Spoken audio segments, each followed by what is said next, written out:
Hello and welcome to the Mum Boss Method podcast, the midweek episode where today we are talking about effective workouts for weight loss and toning up. I did the earlier podcast in the week talking about my protein hot chocolate. I cannot get over how cold it is at the moment, and so I made myself a cup of tea before I started recording this. So I will be slurping on my tea because my hands are freezing and it's the only way I can think of to warm up right now. Okay, so we're talking about effective workouts, and this has been brought on by quite a few client conversations in the last week or so. And I've got a few examples to share with you, but I wanted to start with talking about my client Laura.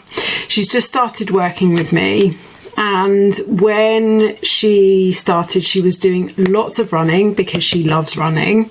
She was walking her dogs, she was doing body pump, she was doing a bounce cast, generally loads and loads of cardio type workouts with a bit of weights thrown in the body pump, right? Now, Laura wasn't seeing any progress on her weight loss. She has come from doing some really restrictive plans in the past. And one of the first things I asked her to do was pull it right back and remove some of those workouts. And in the last 2 weeks, she's lost 8 pounds. Now, yes, she has changed her nutrition, absolutely, but I just want to give you the headline here. When you hear people say it's easy to lose weight, you need to eat less and move more, Laura has lost weight from eating more in terms of food volume and moving less. It doesn't seem right, does it?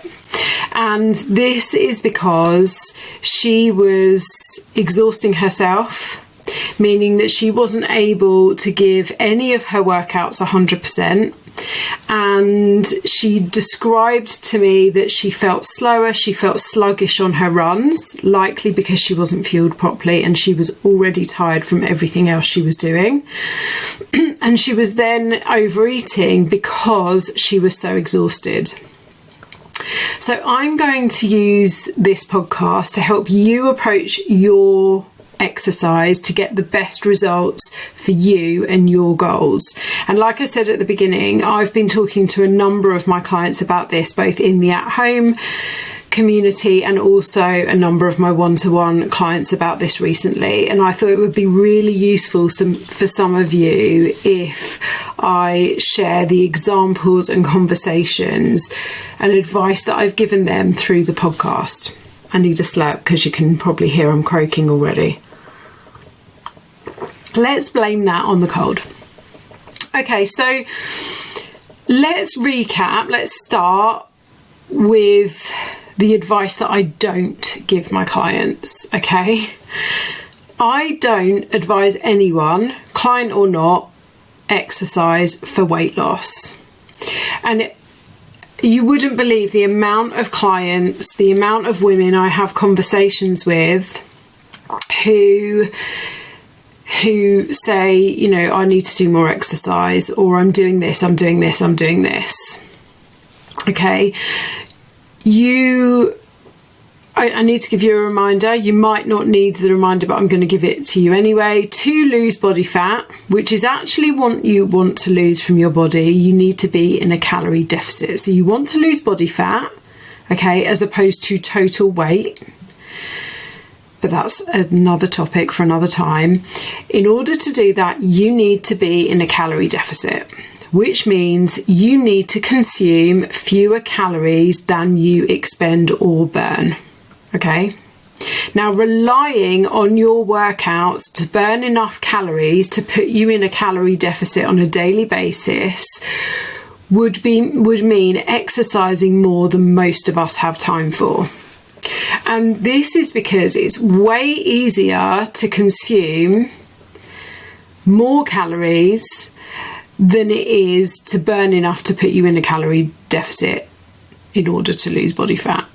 So it's super easy to overeat on your calories. It's super hard to burn enough calories to either counteract the amount of calories that you're overeating or to just put you in that calorie deficit. Now, the popularity of smartwatches has meant that many of us rely on the data that those smartwatches and devices give them to tell them how many calories they've burnt. Okay, so many women I speak to think that because their watch has told them that a spinning class burnt them 600 calories, that they've either done enough for their calorie deficit or they've earned themselves a treat. And quite often they end up eating those calories back. So what I want you to do, firstly, is ignore your smartwatch when it comes to exercise and calories and burning things, right? I want you to ignore the calories that your smartwatch tells you that you've burnt because they're not accurate. I want you to ignore the calories that the machine you've been on at the gym tells you that you've burnt. Smartwatches are brilliant for steps and seeing how generally active you are, but for calorie burning, it's not accurate. Okay, it's impossible for them to be accurate. In order to have an accurate measure of how many calories you burn, you need to be hooked up to all manner of machines measuring, how much oxygen is going into your body, how much carbon monoxide, no, that's the dangerous one. Carbon dioxide is coming out of your body, how high your heart rate is, all of these things, your accurate muscle mass, all of these things. It costs a lot of money. It costs, it's just, a watch cannot do that. I don't care what the watch manufacturers say. It isn't accurate. So the first thing you need to do is stop taking note of the calories on your watch and stop exercising in order to burn enough calories to either reward yourself or put yourself in a calorie deficit, because neither of those is helpful or probably working. Okay, so instead, you should approach your calorie deficit from both sides by reducing the number of calories that you eat or consume, because drinks have calories too, and by moving a bit more. Okay, but that doesn't mean eating less food and doing more workouts. Okay, now the food I'm not going to go into because that's, again, another podcast for another time. Talking about, I've already talked about on podcasts about how you can reduce the calories that you're eating. But in order to expend more calories, that doesn't mean just doing more or longer workouts or workouts that make you sweat more or increase your heart rate more. Because you're likely to exhaust yourself first, push your hunger up, and then end up frustrated when you aren't making the progress that you want despite all the activities you're doing, just like Laura was when she first came to me.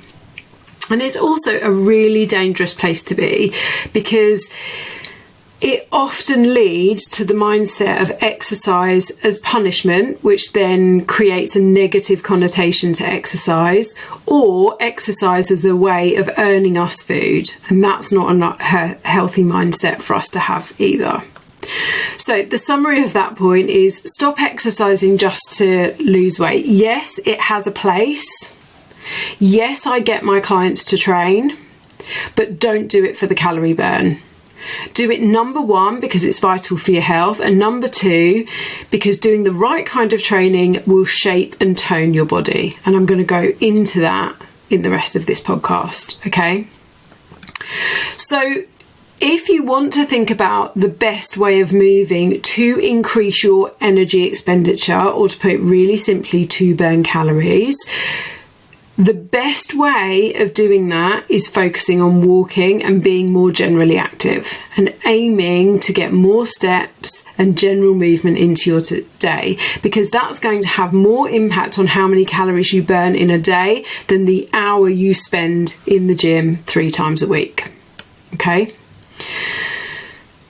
so let's now think about what we need to consider when we're deciding if the exercise or training that you're doing is effective. Okay, so this week I've been talking to one of my one-to-one clients about her progress and goals. Okay, so this client is super active. She trains 5 to 6 times per week and normally gets an average of 15k steps a day.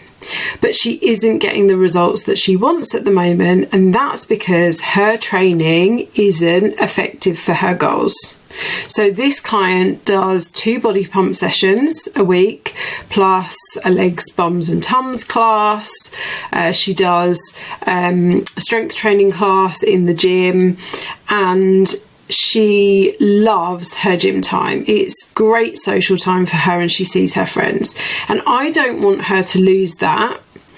But if she wants to get to her goal, which is to lose a bit of body fat and look toned, we need to reassess the training that she's doing. So I talked about her goal. When we first started talking about this, I asked her, what is the goal here? And she said, just like I'm sure many of you listening and most of my clients want, is that she wants to tone up. So we need to look at what the term tone up means. So to look toned, what we mean by that is to visibly see some muscle definition. And I don't mean, having absolute bulging muscles and veins. That's really difficult as women for us to achieve anyway. But in order to look toned, you need to be able to see some muscle definition on your body. And in order to see that muscle definition, you need for 2 things to be true. You must have lost enough body fat, if you have an excess of it, so that definition can be seen, and you must have enough muscle definition in the first place. So you must have muscles there. Now, we all have muscles, otherwise we wouldn't be able to move. But if you haven't built a good layer of muscle, if you haven't built some good lean tissue, you won't achieve that look. So we've already talked about losing the body fat. You need a calorie deficit, and I've talked about this on lots of my podcasts. I talk about it regularly. But to build muscle, you need to undertake the right exercise, i.e. strength training, i.e. lifting weights. Now, in some of my client examples so far and the conversations I've been having, my clients are not doing exercises that are going to help them achieve that. And in questioning my one-to-one client about this, some of the classes that she's doing at the gym, so she's doing body pump, she's doing her legs, bums and tums, she's doing what she describes as strength training, but a lot of it is using body weight. And, I would describe her as a fit and active individual. And so whilst body weight training definitely has its place and is good, and it's a great starting place, actually we need to be adding a bit more stimulus on her body to help her achieve her goal of looking toned. So I'm going to take body pump as an example because I know lots of you know what that is, whether it's, the big brand body pump that we have, some of, I don't want to say it in case I get in trouble, some other gyms, have their own version of a pump class. Those classes are a great way of getting into lifting weights. Okay, but the fact of the matter is that those weights are fairly light. But the reason that those pump classes feel super tough is because it's often high reps. So you'll go for a certain amount of time rather than a number of reps. You get little rest and it's quite fast paced. So it's a great place for a beginner to start, but long term, to build muscle, it is going to be tough to progressively overload that muscle, which is what we need for muscle growth, and therefore it is not going to be an effective workout to achieve that goal of looking toned long term. Now, classes like bounce classes, HIIT classes, spinning classes, kind of the aerobic-y type classes, again, great to get you moving, and they definitely have their place. And believe me when I say I would rather you be moving your body in any way than not moving at all. I stand by that. But it's really important to realise that if you're spending 5 or 6 days a week doing workouts that are not effective for your goals, that are not building you muscle to help you look toned, you're going to be wondering why you aren't achieving your goals. This is exactly why. So if you're doing 5 or 6 HIIT classes, bounce classes, spinning classes, you're running, you're doing aerobics, and you're not achieving the look that you want, the physique you want, the body composition you want, the changes you want in your body, this is why. Okay, and also you're likely exhausting yourself training like this and thinking that you need to do more, when actually you could be doing less, making it really specific to your goals and ensuring that you're also getting enough rest, you're fueling your body. And then what you will start to see, just like my client Laura has, that your training is much more effective. So I want you to consider the movement that you're doing and how effective and specific it is to your current goals. And I think it's really important at this point to talk about what doesn't mean something is an effective workout. Okay, so how much you sweat is not indicative of how effective that workout is. Some people sweat more than others. I am a very sweaty person. I sweat very easily. How tired you are afterwards, okay? How tired you are afterwards does not necessarily mean that workout was effective or not. How red you are afterwards, I might sweat loads, but actually I don't go very red. So, whether you're tomato red or you are just your normal colour, doesn't tell you how effective that workout is. I've already talked about this one, but how many calories your smartwatch or the treadmill tells you that you've burned. It doesn't tell you that it's an effective workout. It tells you that your heart rate was a certain level for a certain amount of time, and it makes a guess based on the data that it has about you. How high your heart rate goes doesn't tell me whether it was an effective workout or not. How long the workout was. You do not have to work out for an hour in order for it to be an effective workout. The home workouts I do with my clients on a weekly basis are 30 minutes. Where that workout was, and by this I mean I used to think that a home workout wasn't a good workout. And I know some of us have residual trauma from COVID when all we could do was run or work out at home. But since starting to do the live workouts weekly with my clients, I love a home workout now because it really helps me sometimes when I'm really busy and I can't get to the gym. And my clients are loving them as well. Okay, so you can absolutely do an effective workout at home as long as it's well planned and well executed.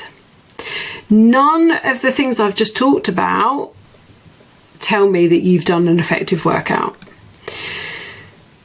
And then just as an aside point to this, lots of people think they need to increase their cardio in order to lose weight. And one of my clients asked that same question this week in check-in. She started working with a PT, she's doing boot camps, and she said, do I need to add in cardio? So effective strength training will improve your cardio. You don't need to start adding running or spinning or high cardio and intense workouts into your routine. Getting steps is enough. Now, obviously, if you want to improve your cardio fitness, which also has amazing benefits, then yes, you can start adding cardio. But I'm going to talk at the end of this podcast about what the priority should be. So you can still get cardio in your strength training. Believe me, doing heavy deadlifts or heavy squats or heavy shoulder presses will get your cardio fitness up. That will get your heart rate pumping. Okay? So you don't need And I don't want you to think I need to start running 3 times a week in order to lose weight and get fitter. And especially if you're finding it hard to stick to anything, to stick to a new routine, the last thing you want to do is overload yourself. Okay? So, what about performance goals? So one of my other clients, Jack, ran the London Marathon on Sunday because she's a superhero. And when she first came to me, she obviously had that as a performance goal. So she wanted to make sure that she was fueling her running with her nutrition, which I helped her with, but also that she was including strength training in her schedule to help her running, which it does hugely.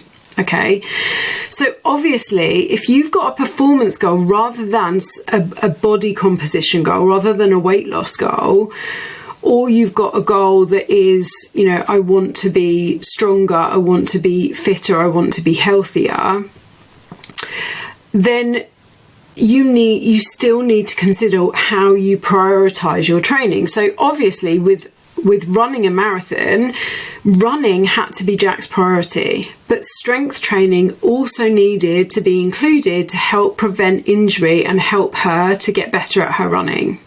It's much the same with me. I'm training for a half marathon at the moment, so I'm running 3 times a week, but I'm still including 3 strength training sessions alongside that because it's vital.